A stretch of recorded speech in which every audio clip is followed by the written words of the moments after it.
Hi, I'm Tracy Freeman. I'm a licensed marriage family therapist, sex therapist. I'm also the founder of Whole Health Counseling Center and the clinical director.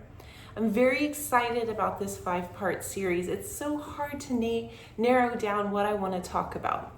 But today, part 4 is about our attitude towards our partner in regards to sex. So I want you to think about this. When you greet someone, you pretty much can get a sense of like what they're feeling, what their vibe is, what their energy is. Do you want to like engage? Do you want to step back? Are you looking forward to it? Are you like, oh no, this is not what I want, right? We all carry an energy. We all carry a vibe. But a lot of that comes from our attitude. The attitude is very different. If we walk into a party and we want to be there, right? It's like, hey, what's up? How you doing, right? If we walk into an event and we absolutely don't want to be there, we're like, hey, what's up? Yeah, I get a drink. I'm fine. You have those like one-word answers. So the same is true about our attitude towards our partner regarding sex. How do we show up?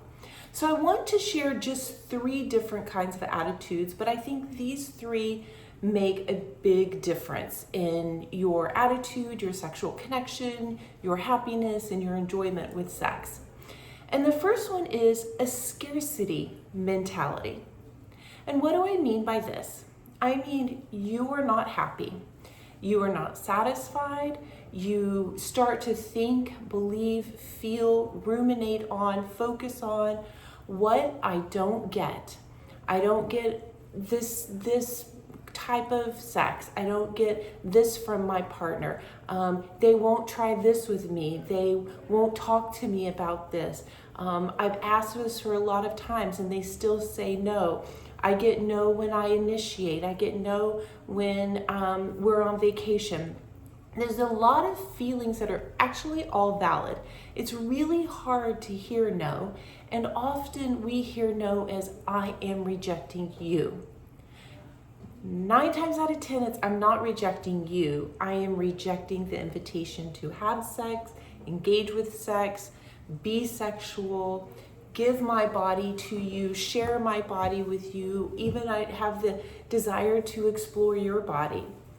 But if we have a scarcity mentality, it starts to trickle into our attitude towards our partner, right? We could make them feel not enough or inadequate or a pressure to please us, dissatisfaction. It actually erodes at the pleasure. If you have a scarcity mentality, these are all the things that I don't get. When I finally do get to engage with you, how much pleasure do I actually get from it, right? Hopefully a lot. Hopefully it's a connection that sparks something. But generally speaking, it's really hard to lean into that and let go and enjoy it because I'm carrying this attitude, right? Can they measure up? There's a negative narrative. You're not meeting my needs. You're not meeting my wants. This is the hardest one. You don't love me. If you loved me, then you would fill in the blank sexually. And that simply is not true. So what do you do with a scarcity mindset? Again, it is very valid if you do have wants and you have desires that are not being fulfilled in the relationship. And I want to talk about those at the end. I call it the dance of the differences or dance of discomfort, right? But right now we're talking about our attitude. Do we approach sex with our partner with an attitude of gratitude, right? I am grateful we are attracted to each other. I am grateful we have been together this long. I am grateful we have weathered some storms together or we're raising these kids together. I'm grateful that you take care of your body and I take care of my body. I'm grateful that we get to share meals together or cocktails together or a concert together. When you come with gratitude, there is this sense of possibility. There's a sense of openness. There is a sense of appreciation and some level of contentment. But I have a positive regard for you. Now, these 2 things can exist at the same time. I don't feel like I get enough of this, but I appreciate that I get this. I wish we did this and you keep saying no, but I'm grateful you do this. And so I really want to think about how do we let both of these exist in the same realm, but inching towards gratitude, inching towards appreciation, inching towards more curiosity, right? Or do you show up with an attitude of frustration and hopelessness? And I have seen this in my office probably more than I've seen scarcity and gratitude. I don't know what else to do. I don't know how else to ask. I can't hear no one more time. I've just decided it's not worth it to me. I don't think that they care about me. I don't think that they're attracted to me. Why? Why would I even try anymore? And that is a really often hard place, a sad place, a place that feels really like hopeless, right? Frustrated and hopeless names it. And if I go into sex this way, I'm probably not going to be very aroused or excited, right? And so I ask you to think about this.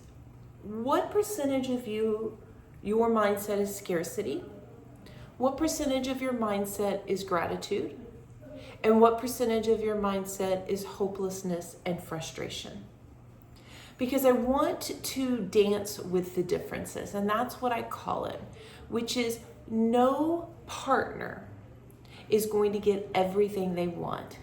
If I absolutely want this in my sex life, and you absolutely don't want this in our sex life, where do we meet? It feels like it has to be one or the other, right? Either or. And so I bring in, it's a very simple concept. I didn't reinvent the wheel. It's a both and, right? I will have to come closer to you, but you are going to have to come closer to me. And if I approach this with scarcity and frustration and hopelessness, I probably don't want to give you very much. And if you're coming with scarcity and frustration and hopelessness, you probably don't want to give me too much. So how do we come to this place of differences with gratitude, appreciation, curiosity, and openness? So one thing that I like to think about is on a scale of 1 to 10 of something that you want, how flexible are you? Right? And when I say you, I mean both of you. Both of you get to answer these questions, right? It's not for one of you because no one person carries the whole relationship. How flexible are you? Where's the gray area? Where is the possibly, maybe, I don't know, but, right? Where does that sit on the scale? The next question is, do I have emotional, psychological, and physical safety with you to be flexible? This is really, really important. I think that we have this idea that's like, oh my gosh, we have this big sex life and we got to get out there and we got to explore and do all these things. Yes, but, right? One, not the only reason, we may not be more exploratory, we may not be more creative, or we don't want to try something is because we have a history with it, we've had a bad experience with it, we are ashamed or embarrassed about it, we have never done it, and so there's the fear of the unknown. I have an idea about this, like that feels dirty, or that feels really bad, or that feels like, whatever the feeling is, I don't want to touch it. So when you understand how flexible you can be curious about yourself first and understand it, and then be curious about your partner, because this is where the juice is, this is where the beauty is, this is where therapy helps, is we can communicate this, right? I don't want to give you oral sex because I have this idea that it's dirty and it's gross and it's bad and it's slutty and you're going to see me differently. how can we create psychological, emotional, physical safety with that, right? What would be the in-between, right? Now we're talking about if I want something from you and you want something from me. It's not either or, it's both and. Okay, will you kiss me around my genitals, right? Will you kiss the inside of my legs? Will you kiss me on my belly button or my torso or my breast, right? What ways can you engage with me with your mouth and tongue that feels good for both of us? Because we don't owe sex to anybody. I don't care what kind of relationship you're in, how long you've been married, how long you haven't been married. We don't owe sex to anybody. It is a beautiful, fun, kinky, sexy, whatever you want it to be, experience between two people. So we work on meeting the differences. And I can tell you story after story after story of where people want different things. They want to try different things.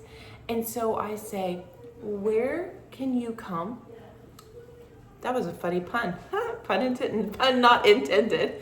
And where can you I'm cracking up, but I'm not going to start the video over. Anyway, back on track. And how can you meet me, right? So once I start to understand the flexibility, then I circle back to my attitude. What is my attitude about your willingness or your flexibility? Am I still in scarcity? Well, this isn't enough. This isn't good enough. I'm growing impatient. I've been waiting a long time, because that attitude is not going to get you very far. Am I coming with gratitude? Thank you for sharing with me your hesitations or your reservations.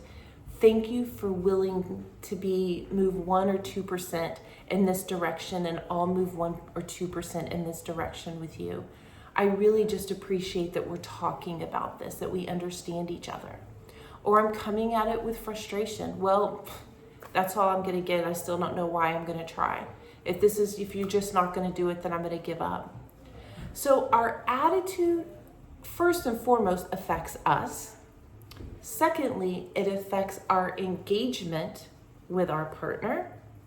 And then it affects our partner, maybe explicitly, implicitly, but it does, because we get that vibe or energy or that feel. So what I would like for you to do individually is think about what is your attitude toward your partner, and try to understand why. Where did it come from? What are the roots of it? What's feeding it, right? And then if you want to, share this with your partner. This is what I'm thinking, feeling. I can see why you cringe when I come close to you, or you roll over the other way, or you pretend fake sleep, right? Or I can understand why you really want to try this and what it means to you and how you fantasized about it, and I'm the person in your fantasy. Having these conversations in a really emotionally safe place will yield something. I don't know if it's exactly what you want, but that's also the exciting part, is what grows from this awareness, what grows from the honesty, what grows from the conversations. You maybe get something better than you had hoped for, right? We don't know. So bring in flexibility, bring in curiosity, and check yourself just to see how you're feeling. This is really important. Okay, you have some tips on how to get there. I hope you do this exercise. I hope that it opens some new ways of thinking for you and your partner, and I hope eventually that you both find that happy place together. Thanks so much.